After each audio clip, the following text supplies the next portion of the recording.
ఈ ప్రపంచంలో type 1 type 2కి అత్యుత్తమ పరిష్కారం ఏదైనా ఉందంటే అది విఆర్కే డైట్. మొదటి రోజే మందులన్నీ పెంట కుప్పలో పారేసి విఆర్కే డైట్ చేస్తే, నేను డైట్ చేయని వాళ్ళు చెప్పట్లేదు, విఆర్కే డైట్ చేస్తే ఏ స్థాయి ఫలితాలు వస్తాయో మన ఊహ కూడా అందదు. ఆధునిక శాస్త్రం విస్తుపోయే రీతిలో ఇది ఉంటుంది. అట్లాగే నాకు ఆశ్చర్యం కలిగించే విషయం ఏంటంటే కిడ్నీ సైజు పెరగదు అని ఎందుకు అలా చెప్తున్నారు? అసలు అందరికీ పెరుగుతుంది, చాలా సింపుల్గా పెరుగుతుంది కదా. మీకు తగ్గదు కాబట్టి ప్రపంచం ఎవరికి తగ్గదంటే, ఇప్పుడు నువ్వు సీఏ పాస్ అవ్వలేదు కాబట్టి భూమి మీద ఎవడో పాస్ అవ్వలేడంటే ఆడిటర్ అంతా ఎక్కడి నుంచి వచ్చారు? నువ్వు ఐఏఎస్ ఎవరు చేయలేవు కాబట్టి భూమి మీద ఎవడ ఐఏఎస్ అవ్వాలంటే మన కలెక్టర్లు అంతా ఎక్కడి నుంచి వచ్చారు? మీరు చేయలేరని చెప్పండి, తప్పే ఉంది దానికి. ప్రపంచం అంతా మన ఉద్రచరంగా ఉండేవాళ్ళు లేవు కదా, మనం చేయలేకపోతే ఇంకోటి చేస్తాడు. నేను చేసి చూపించాను కదా, ఇప్పుడు ఇలా వచ్చింది. వీటి సమాధానం ఏంటి?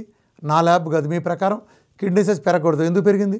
పోనీ కాన్స్టెంట్గా ఒకటి జరిగితే ఇంతమంది ఎందుకు పెరుగుతుంది? ఈ మీకెందుకు పెరగట్లేదు? వాళ్ళంతా ఎందుకు డయాలసిస్ని బయటకు వచ్చి కూడా బ్రహ్మాండంగా ఉంటున్నారు?